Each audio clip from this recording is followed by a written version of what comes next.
ساکټ کې چالان ده چې ګوري داسې موږ په منډه دا کار نشو کړای، دا امکان نه لري خبر ده. موږ ته یو رنګ وطن، موږ ته یو رنګ نظام پاتې سوی چې هر چیرته تاسو نه نوځئ.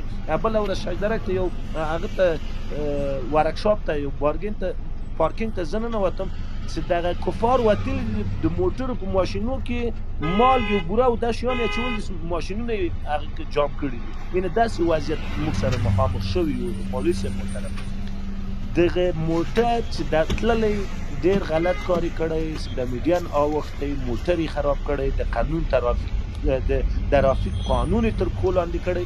ولې موږ هم باید داسې په منډه زر ټول په خپله دی موږ مجاهدین عکس العمل ونه کړو، خپل مراجع ته دې عکسونه ورلیږل سي چې دغه موټر ولې اوښتي، دغه هغه وکړي. داسې نه چې د خلکو د عوام یو پوسټ کړي وي او طالبان په خپله مجاهدینو لس پوسټونه یې کړي وي. لیک به تحمل ولرو، لیک به زغم ولرو. د پروژو او د کار خبر مې کوله چې تاسو ورسئ دغه پروژې په هر اداره کې چې ننوځئ، پروژې، طرحې، ورقې، کمپیوټر، مامورین، انجینران، مسئولین ټول په د پروژو باندې اخته دي. دغه پیسې اوس تاسو قشتېپې کانال ته که ورسئ، که تاسو محاسبه وکئ، نن د یو انجینر چې هلته پروژه دی ما خبرې کولې چې موږ ته په فی متر مکعب کندنکاري کې 3 افغانۍ، 4 افغانۍ تر 15 افغانۍ پورې ګټه رسیږي، نور اضافه تر ده نه رسیږي. یعنې دا د دلالت کوي چې دننه په نظام کې دومره دقت دی چې هغه تجار ته هم یوه ګوله مړۍ ورکړي او خپل کار هم په مخ بیایي. دا په نظامونو کې دا رقم ته دقت کول د ده دلالت کوي چې موږ دغه نظام ته، دغه ملت ته، دغه هېواد ته ډېر ژمن یو، تر هر چا ډېر ژمن یو، تر هر مخکې نظامونه چې تیر شوي یا نور نظامونه، تر هر هغه څوک چې په دې ملک کې اقتدار ته راغلي، موږ ډېر ژمن یو، ډېر احتیاط کوو، هم د بیت المال سره، هم د پیسو سره، هم د پروژو د تطبیق دپاره، د ټولو کارو دپاره موږ ډېر ښه وړ خلک یو، وړ خلک د نظامو ته راغلي. خالق تعالی ډېر مهربان دی، تر ده نور هم ښه شو، تر ده نور هم وړاندې تېر شو. نظام نوی ده، انشاءالله ډېر به ښه روان وي. یعنې زه یقین لرم، باور لرم، ساعت عامه کې مې ملګري دي، هلته چې ورسم د دوی سره کښېنم، بحث وکړم، خبرې وکړم. ډاکټران دي زموږ د دورې دومره خوشحال دي، د مخکې دورې نه د نورو نظامونه پاتې ډاکټر صاحبان دي، دوی راسي هر یو یې چې ډېر ښه روان یو، ډېر ښه دقیق روان یو. چې پایدامې ته ورسو، ښاروالۍ ته ورسو. بله ورځ زه ښاروالۍ ته ورغلی یم، لوی څارنوال هلته راغلی و، تر لوی څارنواله پورې موږ ورغلو، هلته ورسره کېناستو، چا تلاشي کړی نه یو، چا پوښتنه نه دی کړی څوک یې چیرې ځې. نو مخکې دغه موږ انجینران څوک ما بولي و، هغه حیران پاتې و چې لوی څارنوال ته په دا رقم تصادف تک دا څومره تعجب خلک دي، دا څه رقم تعجب نظام دی. مخکې لوی څارنوال چا په سترګو هم نشو کتلی تر څو غټې وسلې دې نه لرلی. صرف زغم باید ولرو او ملت ته زه داسې وایم چې ښه روان یو.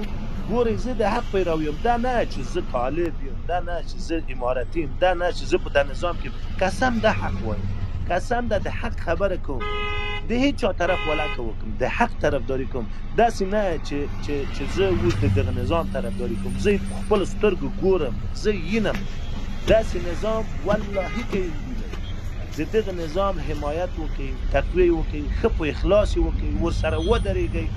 ولا پښتون، تاجک، ازبک، هزاره، هر یو ته په یوه سترګه ګوري، رسې املا یې وتړئ، ښه یې حمایت وکړي.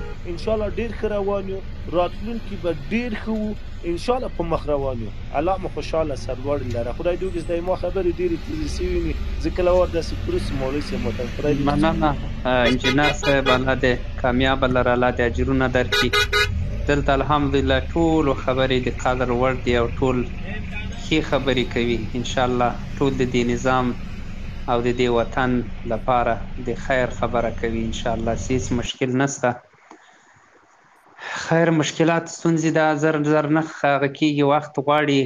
موږ ډېرې هیلې لرو، ډېر امیدونه لرو. البته امارت نشي کولی چې دغه ټول په ډېر کم وخت کې هر څه سرته ورسوي، خو الحمدلله ډېر ښه روان دي. نن د مجاهد صاحب وینا د علماو په غونډه کې په ترکیه کې، او د حضور هغلته دا د موږ لپاره یو افتخار و، یو فخر و الحمدلله، چې یو آزاد خپلواک افغانستان په نمایندګي یو دغسې شخصیت، یو مجاهد شخصیت، یو عالم، یو هوښیار زیرک شخصیت هغلته ګډون درلود او وینا یې وکړه د علماو په منځ کې. او زموږ هیواد داسې حالات کې و چې ازادي مو د تورې په زور اخیستې ده. په هر منبر چې درېږو غاړې مو هسکې دي الحمدلله، او له یو پګړۍ او افغاني لباس سره زموږ مجاهد صاحب هغلته خبرې وکړې. نو دغه ټول افتخارات دي موږ او تاسو ته. زه خو واقعا کله کله د ډېرې خوشحالۍ نه چې خوشحاله سم، همداسې نه وي چې ناشکري وسي، نو بیا 2 رکعته لمونځ وکړم، الله ته لاس پورته کړم، دعا وکړم. دا زموږ بیخي امید مو نه و چې داسې یو حالات به م الله راولي چې دلته به اشغال نه وي، دلته به کفر ختم سوی وي، دلته به ظلم او وحشت ختم وي، دلته به اسلامي نظام حاکم وي، دلته به سپین بیرغ رپیږي، دلته به بیا د امارت نوم په هر ځای کې لیکلی وي. دا امید بالکل نه و، خو بیا هم امید مو و الله ته. البته بیا هم هغه کوم کفر، هغه ظلم او وحشت چې دلته حاکم و، یعنې د انسان له فکر نه ډېره لرې خبره وه. بس د الله نصرت و، د الله مرسته وه، او د شهیدانو قربانۍ وې. دا نن چې هر مجاهد مثلا ډېر انتقاد کوي، دا خپله د دې نظام سره مینه ده، نه غواړي چې خدای مکه دغه نظام کې داسې څوک راسي چې خیانت وکوي، د دې نظام نوم بد سي، د دغه نظام په هر څه یې زړه بدېږي. دا زموږ او ستاسې مبارزین چې یعنې یو غلطي وویني، دوی ډېر پوسټونه کوي یا ډېر لیکل کوي، زړونه یې درد کوي، زړه یې دردېږي، ویره لري، داسې په دې نظام ډارېږي. نو دا نظام موږ او تاسو ته په ډېرو تکلیفو لاسته راغلی ده. ډېر داسې ځوانان هم له لاسه تللي دي یا له منځه هم تللي دي چې واقعا را په یاد سي، زړونه هم درد کوي. نو سړی څه ووایي، بس څومره چې بیا هم دغه حالات چې اوس وګورو، دا نظام یو څه ناڅه هم زړه تسکین وکړي چې الحمدلله هغه د دوی ارمانونه پوره سول. دوی چې د کوم ارمان لپاره ټوټه ټوټه سول او یا په اور کباب سول، هغه ارمان د دوی پوره سو. نو ډېرې سختې قربانۍ ورکړل سوې. تاسې به د هغه استشهادي پیغام اورېدلی وي چې حافظ صاحب بدرالدین سره غږیږي او په انټرکانټیننټل هوټل کې او هغلته دوی عملیات لري. نو حافظ صاحب ورته وایي څنګه یې څه حالات دي، وایي دود د ډېر نفس مې تنګیږي یو څه ناڅه، خو خیر بیا هم انشاءالله مبارزه به کوو، مقابله به کوو، مقاومت به کوو، او خپل مشر ته بیا هم اطمینان ورکوي په داسې حالات کې چې هغلته کفارو ګاز هم ورشیندلی و، هغلته د مرمیو دودونه هم ورته رسېدلي وو. نو نفس تنګي هم وه. په داسې یو حالات کې بیا هم هغوی دا ویل چې به ستاسې ته اطمینان درکوو، انشاءالله موږ به خپل مقاومت کوو تر هغه وخته چې څو شهیدان کیږو.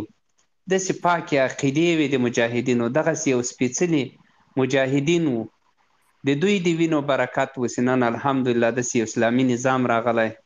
نو هیله مو دغه د هر څوک چې هر چېرته یو مسؤلیت په لاس ورځي، که هغه په حوزه کې وي، که هغه په چیک پاینټ کې وي، که هغه په هر ځای کې وي، ډېر باید احتیاط وکوي، ډېر زیات، ځکه چې ډېر غټ مسؤلیت ده، ډېر سختې قربانۍ په دې نظام ورکړل سوي دي. دا موټر دی د نظام، دا هر څه دی دغه نظام په دې کې چې ګرځي، دغه زموږ ملګري او زموږ دغه امنیتي ځواکونه او مشران هر څوک، هغه شهیدان یې باید له یاده ونه وځي چې په همدغه کابل کې به دوی په اور کباب کېدل.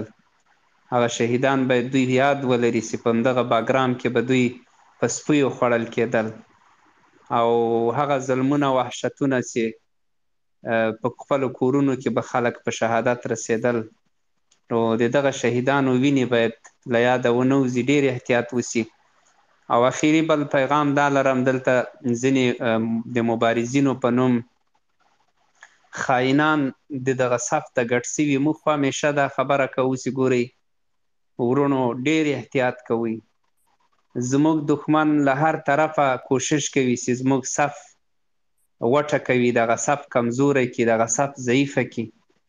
نو په هر قسم په هره جامه کې دلته خلک راځي، یا د دې امارت له نوم نه، یا د مبارز له نوم نه، یا د دې صف نه غلطه استفاده کوي.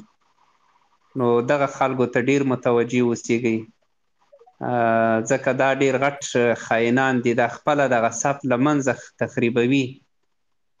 نو نن به تاسې لیدلي وي چې یو خاین الحمدلله له ډیرو کوششونو وروسته هغه ونیول سو، او انشاءالله چې خپل د اعمالو په سزا به ورسیږي. او دغسې نور هم دلته شته، هغوی ته هم باید متوجه واوسیږي زموږ. او هغه خویندې د ما هغوی ته دا پیغام ده چې هغوی مبارزه کوي، دلته مبارزې لپاره راځي، خپل غږ پورته کوي.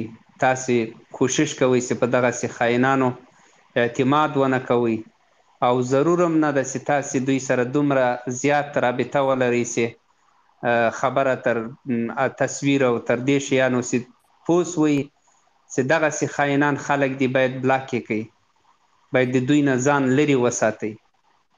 نو هیله مو دغه ده چې دغه خویندې چې مبارزه کوي ډیر متوجه واوسیږي، ځکه دښمنان غواړي چې د همدغه خویندو غږ خاموشه کړي. د دښمن په صف کې داسې کسان دي چې دلته زموږ صف ته یې راداخل کړي دي، او د مبارز په نوم دغسې یو تخریب کوي. نو دا خبره ما کوله چې ډیر متوجه باید واوسیږي، خاص زموږ خویندې باید ډیر متوجه واوسیږي.